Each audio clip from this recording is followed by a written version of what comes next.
माननीय सदस्य श्री अखिलेश यादव जी।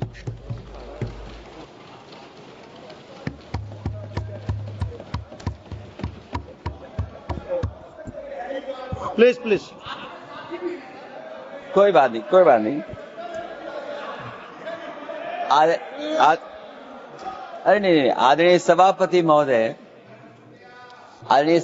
महोदय, मैं आपका बहुत धन्यवाद देना चाहता हूं कि बहुत ही महत्वपूर्ण और देश के लिए और बड़ी आबादी के लिए भारतीय जनता पार्टी की सरकार में एक और बिल आया है। क्योंकि मेरे से पूर्व में जो हमारे साथी बोले हैं वो माननीय सदस्य हमारे साथ नहीं, लेकिन मैं उनके बहुत सारी बातों से सहमत हूं। और अध्यक्ष महोदय, मैं देख रहा हूं जो एक्स कांग्रेस वाले हैं वो ज्यादा बोल रहे हैं।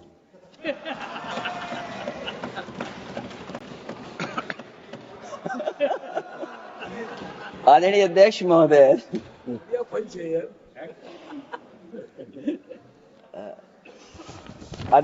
जो आज बिल पेश हुआ है, मैं हिंदी और अंग्रेजी को जो कुछ समझ सकता हूं वो यही मैं कह सकता हूं कि माननीय मंत्री जी ने ये कहा कि ये उम्मीद है। ये उम्मीद कैसे बनाए, अंग्रेजी में भी मुझे समझ में नहीं आ रहा कि उम्मीद है ये, हिंदी में भी समझ में नहीं आ रहा कि ये उम्मीद है। यूनिफाइड वक्फ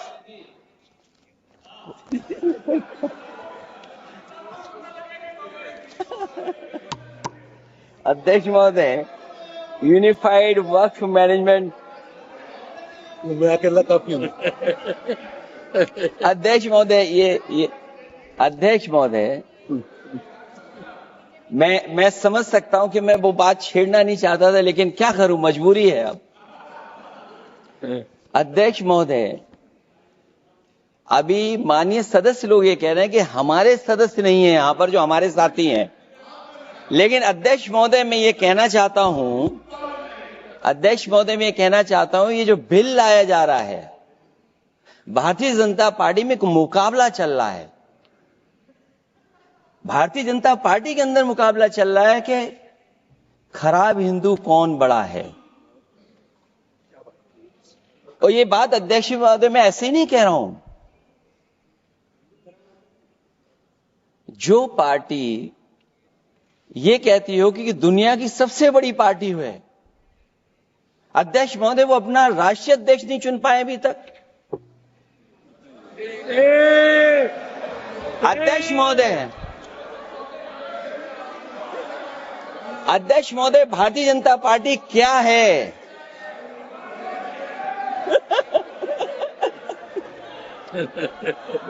जी, मैं अखिलेश जी ने बहुत हंसते हंसते कहा है, इसको हंसते हंसते जवाब देना।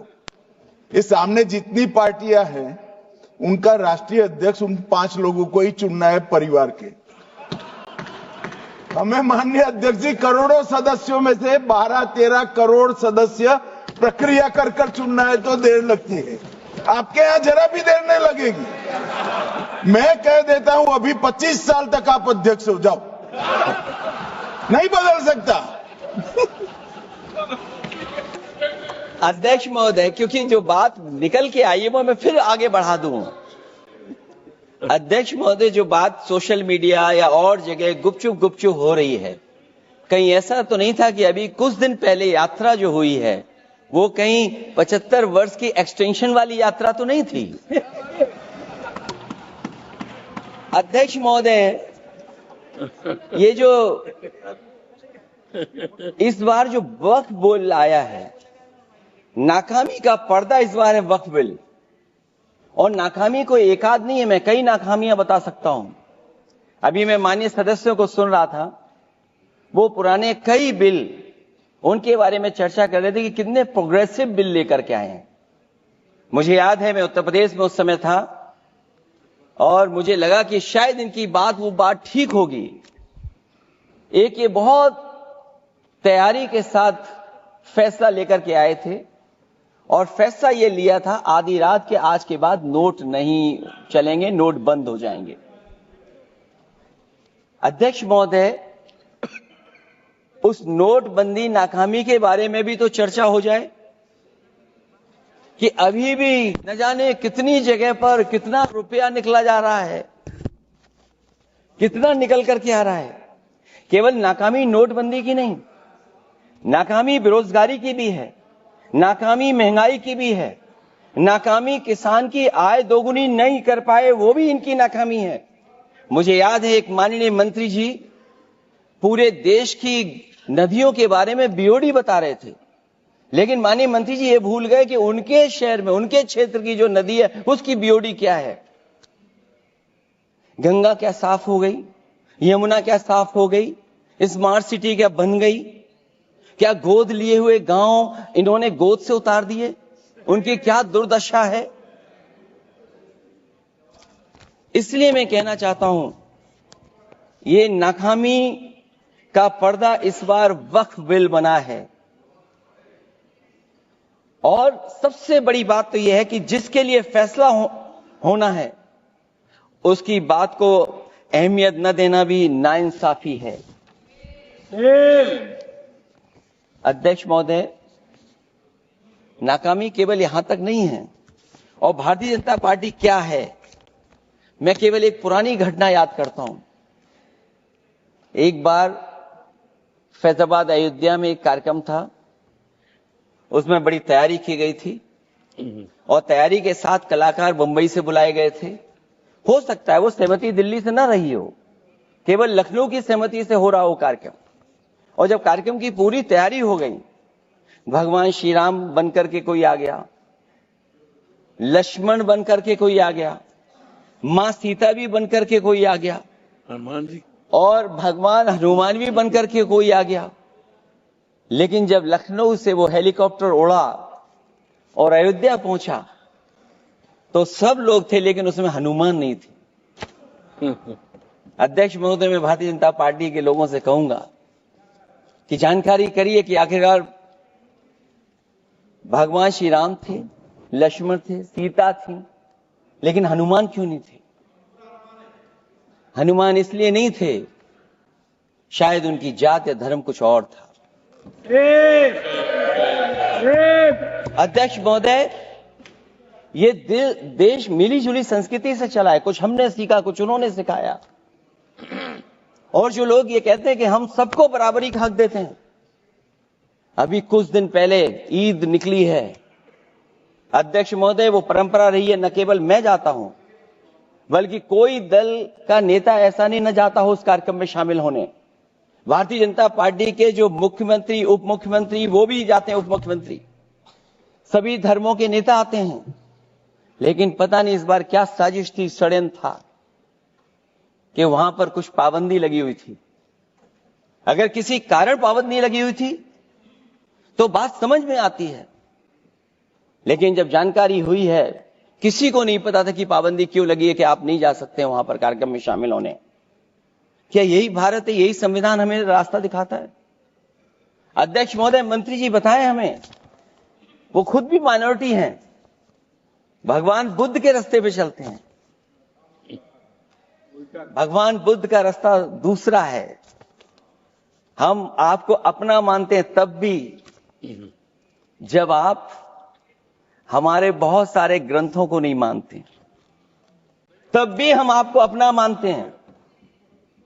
आप हमारे पुराणों को नहीं मानते हैं, आप हमारे उपनिषदों को नहीं मानते हैं, लेकिन सोचिए, हम हिंदू वो लोग हैं जो आपको स्वीकार करते हो, गले लगा करके चलते हैं। अब मैं दूसरे धर्म पे नहीं जाऊंगा, कोई नाराज हो सकता है। मैं दूसरे धर्म के बारे में नहीं जा सकता, मैं केवल यही बताता हूं। और मैं उत्तर प्रदेश में, अध्यक्ष जी, जहां से आता हूं, मैं अपमान नहीं कर रहा हूं, मैं सच बोल रहा हूं। और ये बिहार के चुनाव में जो आप कह रहे हैं कि महिलाओं को 2 मेंबर बना दिया, इस बार मैं भी देखूंगा आगे भारतीय जनता पार्टी कितनी महिला लोगों को टिकट देंगे वहां पर।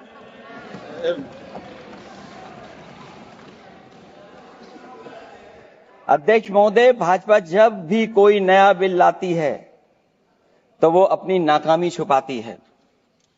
भाजपा वाले मुसलमान भाइयों की वक्फ की जमीन चिन्हित करने की बात कर रहे हैं, जिससे महाकुंभ में जो हिंदू मारे गए हैं या खो गए हैं उनको चिन्हित करने की बात पर पर्दा पड़ जाए।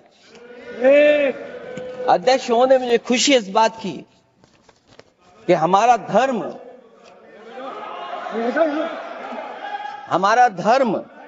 अध्यक्ष महोदय नहीं कुछ कहना चाहते हैं नहीं प्लीज, उनको अलाउ नहीं किया। अध्यक्ष महोदय, कुंभ में आस्था सबकी है, कोई ऐसा नहीं जिसकी आस्था ना हो। और कुंभ कोई पहली बार नहीं हो रहा था। ये भारतीय जनता पार्टी के लोगों ने ऐसा प्रचार किया कि 144 वर्षों के बाद पहली बार महाकुंभ होने जा रहा है और लोग निकल पड़े। सरकार ने कहा कि हमारी तैयारी 100 करोड़ की है।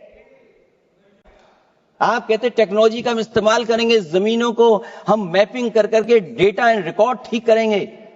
अध्यक्ष महोदय, ये बताएं कि वो 30 लोग कौन थे, उनके नाम क्या थे जिनकी जान चली गई, न केवल जान जाने वालों की, बल्कि अध्यक्ष महोदय ये सरकार बताए कि जो लगभग 1000 हिंदू खो गए हैं, जो अभी तक नहीं मिले, जो अभी तक नहीं खोज पाए हैं, वो 1000 हिंदू की सूची कहां है? और फिर धर्म कारोबार की बात है, जो ये लोग अध्यक्ष महोदय, मैं कार सेवक वाली बात इसलिए नहीं छेड़ना चाहता हूं। अध्यक्ष महोदय, ये शायद माननीय सदस्य जानते नहीं कुछ सच्चाई नहीं जानते। अध्यक्ष महोदय, ये संविधान की वजह से, संविधान को बचाने के लिए, हिंदू एकता को बचाने के लिए कुछ फैसले लिए गए, लेकिन एफआईआर हम लोगों पे नहीं लिखी गई थी। एफआईआर उन पे लिखी गई थी जो बेचारे तैयार हो गए थे सुबह, लेकिन पता नहीं कहां से फोन आया था, कहा था कि अब तैयार तो हो गए हो लेकिन आप शिलान्यास में नहीं आ सकते। इसलिए बात को इधर से उधर नहीं में ले जाना चाहता। अखिलेश जी, जरा वक्त पे भी आ जाओ। अच्छा, वक्त पे आ रहा हूं। नहीं, वक्फ पे अध्यक्ष इसलिए आ रहा हूं क्योंकि वक्फ समझने के लिए भारतीय जनता पार्टी की सोच क्या है। और ये अध्यक्ष महोदय जब ये कह रहे हैं कि इससे कारोबार होगा, अध्यक्ष महोदय, धर्म की चीजों से कारोबार नहीं हो सकता। हमारे उत्तर प्रदेश के मुख्यमंत्री जी ने भी कहा कि कारोबार होगा। वो 30 की गिनती में उलझे हुए हैं, जैसे 30 मार खाए वो। उनसे पूछा कि जान कितनी गई, वो 30। उनसे पूछा कि कारोबार कितने का होगा, 30 गुणा 10,000 करोड़। सोचिए, कुंभ हमारा क्या कारोबार की जगह है? और फिर उसका कौन नापेगा, कैसे नालाएगा? और फिर हमारे माननीय मंत्री जी कह रहे हैं कि जमीन, चाहे वो रेलवे की हो, चाहे वो डिफेंस की हो, वो भारत की जमीन है। मैं भी स्वीकार करता हूं कि रेलवे की जमीन भी भारत की है, डिफेंस की भी जमीन भारत की है। क्या डिफेंस की जमीन नहीं बेची जा रही मंत्री जी? अध्यक्ष महोदय, क्या रेलवे की जमीनें नहीं बेची जा रही हैं? अध्यक्ष महोदय, केवल यहां तक नहीं, कितना हस्तक्षेप होता है। वक्फ भी भारत के, इसीलिए तो कहीं ना कहीं वक्फ की जमीन से, अध्यक्ष महोदय, माननीय मंत्री जी बताएं, और मुझे उम्मीद है कि जब जवाब देंगे तो बताएंगे कि वक्फ की जमीन से बड़ा मुद्दा वो जमीन है जिस पर चीन ने अपने गांव बसा लिए हैं, लेकिन कोई बाहरी खतरे पर सवाल बवाल न करे, इसलिए ये बिल लाया जा रहा है। और माननीय मंत्री जहां से आते हैं, जिस प्रदेश से आते हैं, कम से कम ये तो बताएंगे कि वहां कितने चीन ने गांव बसा लिए, घर बन गए हैं। अध्यक्ष महोदय, आपके माध्यम से सरकार गारंटी दे कि वक्फ की जमीन कभी भी किसी भी पैतरेबाजी से किसी और मकसद के लिए किसी और को नहीं दी जाएगी। वक्फ की वर्तमान व्यवस्था में चाहे 5 साल के धर्म पालन की पाबंदी की बात हो, या कलेक्टर से सर्वेक्षण के हस्तक्षेप की बात हो, या वक्फ परिषद या बोर्ड में बाहरियों को शामिल करने की बात हो, इन सब का उद्देश्य मुस्लिम भाइयों के सार्वजनिक अधिकार को छीनकर उनके महत्व और नियंत्रण को कम करना है। ट्रिब्यूनल के निर्णय को अंतिम न मानकर उच्च न्यायालय में लेकर जाने की अनुमति देना दरअसल जमीनी विवाद को लंबी न्यायिक प्रक्रिया में फंसाकर वक्फ भूमि पर कब्जों को बनाए रखने का रास्ता खोलेगा। सबसे बड़ी बात यह कि वक्फ बिल के पीछे की न तो नीति सही है न नियत, ये देश के करोड़ों लोगों से उनके घर दुकान छीनने की भी साजिश है। भाजपा एक अलोकतांत्रिक पार्टी है, वो असहमति को अपनी शक्ति मानती है। जब देश के अधिकांश राजनीतिक दल वक्फ बिल के खिलाफ हैं, तो उसे लाने की जरूरत क्या है जो जिद क्यों कर रहे हैं सरकार। वक्फ बिल का लाना भाजपा की सियासी हट है। वक्फ बिल भाजपा की सांप्रदायिक राजनीति का नया रूप है। वो तो आपको काटेगा, और इसलिए काटेगा कि अध्यक्ष महोदय बाहर ये लिखते हैं सत्यमेव जयते, बाहर है लिखते सत्यमेव जयते, भाजपाई अंदर असत्य बात कहते।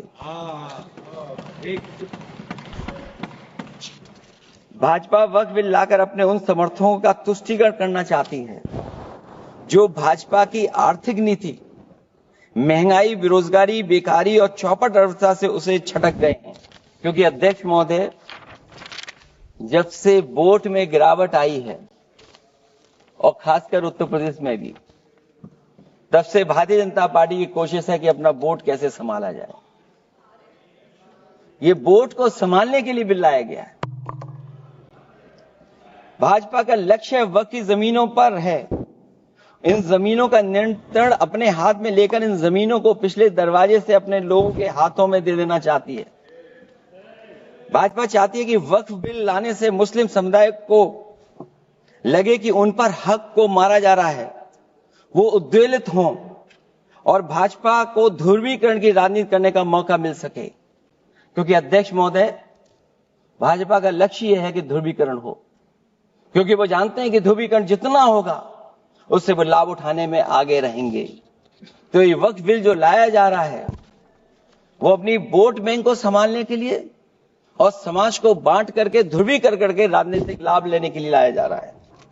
और अगर इसके लिए नहीं लाया होता तो पहले से जो जितने फैसले लिए सरकार ने, क्या उससे देश और प्रदेश में कोई बड़ा बदलाव आ गया है? अगर स्मार्ट सिटी का बात करें तो कितनी स्मार्ट सिटी बन गई है आपकी। आपके नोटबंदी की वजह से न जाने कितना रुपया कहां कहां निकल रहा है, और डर तो ये लगता है कहीं भाजपा वाले दूसरों के पैसा रख करके न पकड़वा दें। वक्फ बिल के आने से पूरी दुनिया में एक गलत संदेश भी जाएगा। इससे देश की सेकुलर इमेज को बहुत धक्का लगेगा। वक्फ बिल भाजपा की नफरत की राजनीति का एक और अध्याय है। मैं अंत में कहना चाहता हूं कि अभी तो आपने साथी संभाल लिए हैं, एक साथी तो मुझे दिखाई नहीं दे रहा है, और हमारे जिनका हमने सम्मान किया हमें कहां ले गए आप, और हमें यहां छोड़ गए आप, हमें छोड़ गए। हमें देखिए सभापति महोदय देखिए राजनीति क्या है। हमने आपका हाथ पकड़ा और हम यहां आ गए, और आप हमारा हाथ छुड़ा करके वहां चले गए। इसलिए देखिए कब हमारा इनका हाथ मिल जाए। और मैं अध्यक्ष सभापति महोदय ये कहना चाहता हूं कि वक्फ बिल भाजपा के लिए वाटरलू साबित होगा, क्योंकि ऊपर से तो हाँ हाँ कह रहे हैं, लेकिन अंदर ही अंदर बहुत सारे साथी सहमत नहीं है। मैं अंत में इतना ही कहना चाहता हूं कि ये वक्फ बिल जो लेकर के आए, कोई उम्मीद लेकर के नहीं आ रहा है। ये सोची समझी रणनीति का हिस्सा है, क्योंकि इनका जो बोर्ड बिखर गया है, ये मुस्लिम में भी बंटवारा चाहते हैं। मुस्लिम इस्लाम धर्म में कहीं बंटवारा नजर नहीं आता है, लेकिन इनकी कोशिश है कि इस बिल के माध्यम से हम मुस्लिम भाईचारा में भी बंटवारा कर दें। बंटवारा तो पीडीए करेगा। अभी देखिएगा सभापति महोदया, हमारे एक सदस्य कह रहे थे कि चुनाव बहुत अच्छा होता है। इनसे बेहतर किसने चुनाव देखा होगा? चलिए धन्यवाद। वोट ही नहीं डालने दिया। चलिए सभापति महोदया, मैं धन्यवाद देता हूं। मैं और अपने दल और साथियों के साथ कहता हूं कि समाजवादी पार्टी इसका विरोध करती है। वोट पड़ेगा तो हम इसके खिलाफ वोट डालने जा रहे हैं।